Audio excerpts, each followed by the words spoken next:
What is up, YouTube family? It's your boy Remy, and I'm back with episode 2 of my road to recovery. I was thinking about how to start this second episode. I was gonna start by giving you guys physical evidence of my medical history, but I was doing it and it wasn't really working out. I wasn't really feeling it, so I said, I'd rather just do it this way. First thing I want to start off by saying is I really appreciate all the love and support that I've been getting from the first video that I put out. You guys have been very, very supportive, the ones that have seen it so far, and I really appreciate it. It's given me the encouragement and the strength I need to push forward and put this information out. So I just want to say I really appreciate you guys who's been liking, who've been sharing the video, and who've been giving me comments. I also got comments in real life. And got some questions in real life that I really thought were very, very powerful, and it definitely shaped the way I want to some of the things I want to talk about in this video.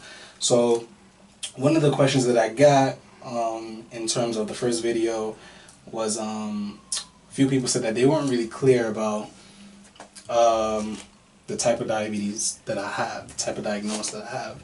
So briefly, I'm just going to discuss that. So in terms of diabetes, if you're not aware, there are two types. There's type 1 and there's type 2.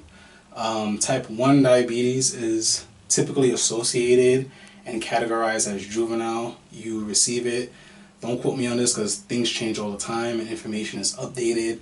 But when you're diagnosed with diabetes under the age, I want to say under age 11 or maybe even 12, they categorize it as type 1 diabetes because you're relatively young. And what that type of diabetes consists of is your pancreas doesn't work, or your pancreas doesn't do what it's supposed to do, meaning it doesn't give you insulin the way that a normal pancreas would function. And type 2 diabetes, I believe you have to be 16 and up. You would have to just double check on that, but you have to be 16 and up, and what that classifies as is your pancreas produces some insulin, but not a lot, and it's often associated with the concept of there's some sort of insulin resistance that's happening in your body. So since I was diagnosed at roughly, I want to say between the ages of 9 and 10, I can't really pinpoint it, I don't really remember for certain. I want to say 9. So because of that, I was categorized as type 1 diabetes. But going through my paperwork that I received from my primary care doctor, there was a lot of discrepancies in the paperwork because some of my paperwork said type 1, some of it said type 2. And when I looked back on it and I remembered some of the things that were happening at that time, it was really interesting, so to speak.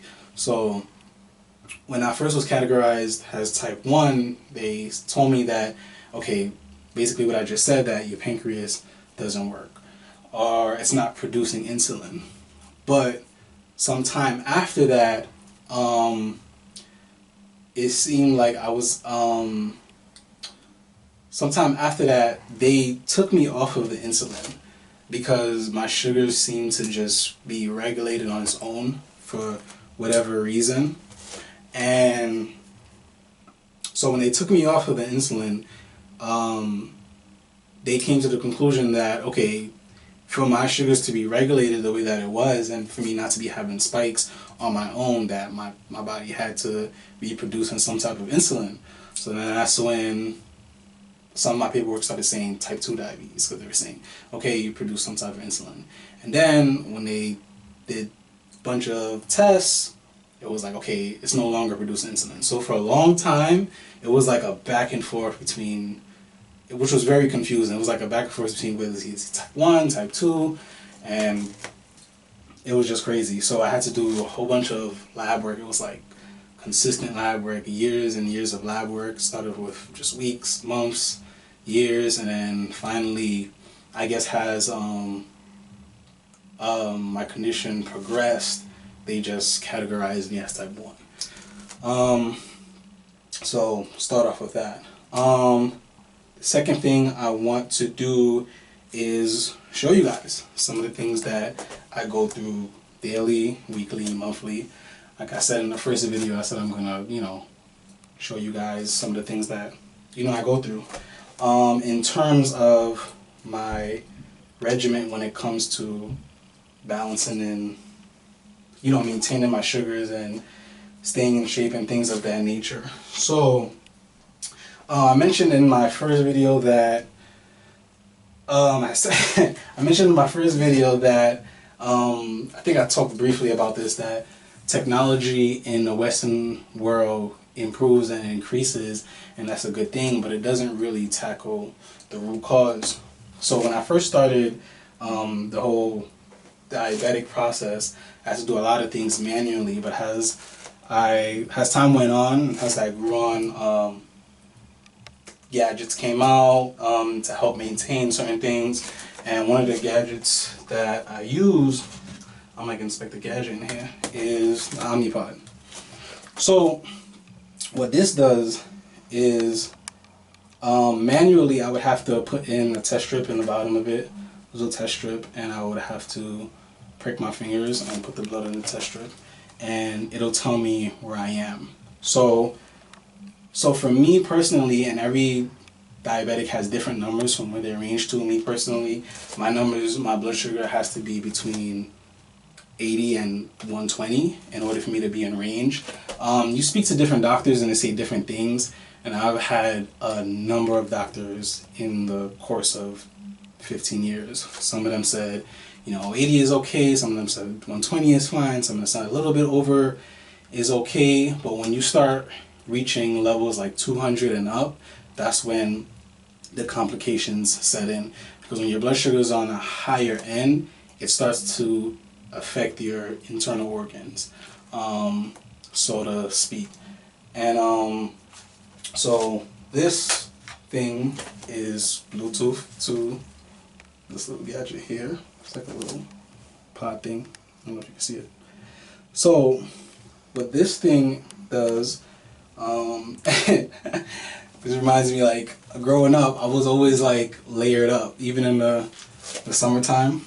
People always ask me, "Oh, you have like long sleeve shirts and stuff like that." I was always like trying to hide myself. This is why. So this thing, the best way I could describe it is it acts sort of has a pancreas. So what the pancreas does, like I mentioned earlier, is that it gives you insulin in order to regulate your blood sugar when you eat. So when you're diabetic, your pancreas doesn't function the way it's supposed to, so you have to manually do this. So the Omnipod acts as a pancreas, and you control it with this thing. So whenever you're about to eat, so you put this thing on and it stays stuck. They put some pretty strong tape on this thing. So you put it on, and there's a little needle that's connected to it, and it goes inside you.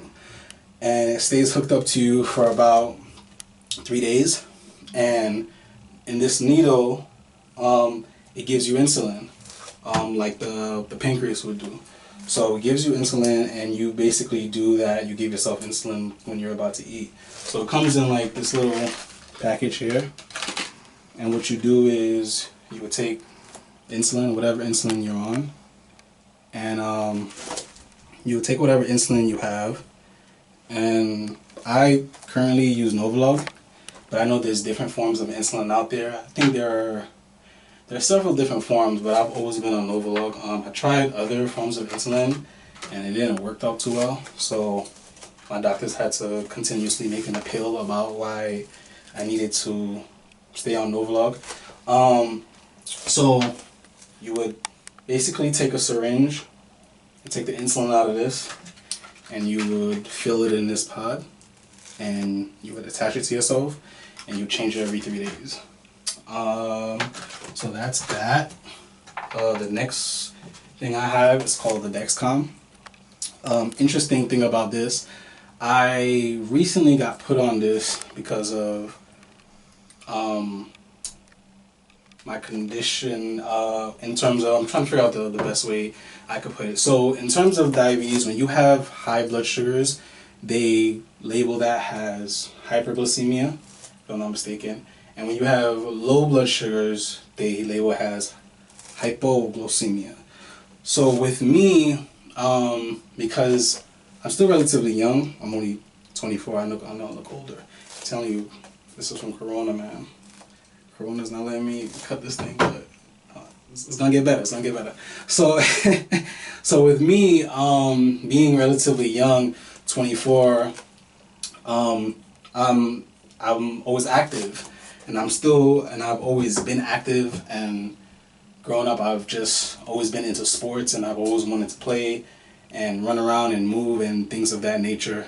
So when you're excessively active, it leads you to end up more on the lower side, which is categorized as hypoglycemia.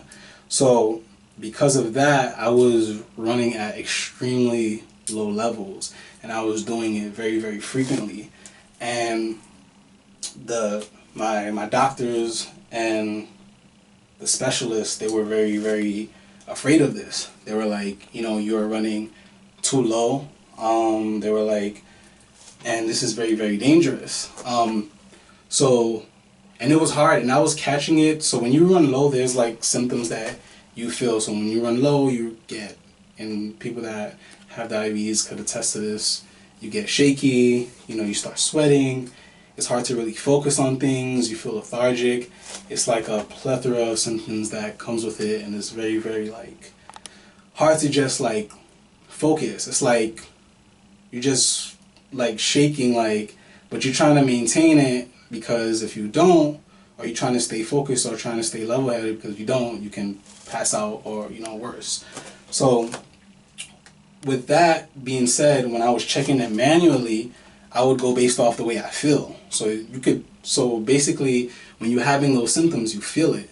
So when I would feel it, I would grab, something to eat, grab something to drink. I would check it just to make sure where I am. But the problem with that was they were like, okay, this is happening too frequent, and we don't want you to always be running at this level, because bad things could happen. So what they did was they put me on a Dexcom. So what this thing does, you guys are about to see some more skin. Don't get too excited. Calm down. All right. So this is another thing that is attached to my side. See it? Yeah, we're good. So that thing is attached to my side, and it's Bluetooth to this, and it tells me where I am. So right now I'm at 116.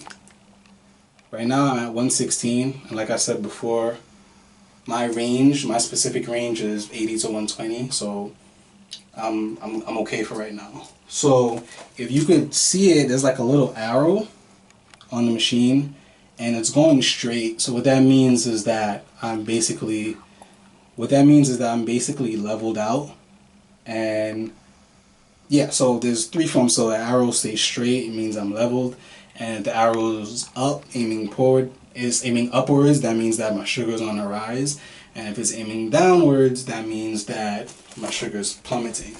So because I was having frequent lows all the time, I was recommended and told to be placed on this. So what this does, you can configure the settings to where you need to be, and with this needle, it connects to it, and it lets you know if your sugars are moving. So when my sugars are dropping, for example, it'll let me know. Alarm will go off, and it'll say, hey, like within the next 15 to 20 minutes, you will be at this number. So for example, the least amount of the lowest my blood sugar could be at like 80, so I would regulate it to like, ring it off at 80. So it'll say, you're dropping below 80, and you're gonna be at like 70, for example, in about 15-20 minutes. Take necessary actions, and those actions could be, like I mentioned before, drinking, eating things, things of that nature. And I try not to go above 200, so I set the alarm at 200, so if it's going above 200, it'll also ring off and let me know. Those are it for these two. For this is pretty much the two that I go through. Okay, this you change every 3 days, like I said before, and this one you change every 10 days. So it's annoying to take off, I'll tell you that much. Leaves marks, but you gotta like make sure you clear the area, and I think that's pretty much it for, you know, my daily regimen, my daily walkthrough. I'm gonna post another video tomorrow. Got interesting updates for you guys. So I hope the information was informative, and I should see you guys soon. Later.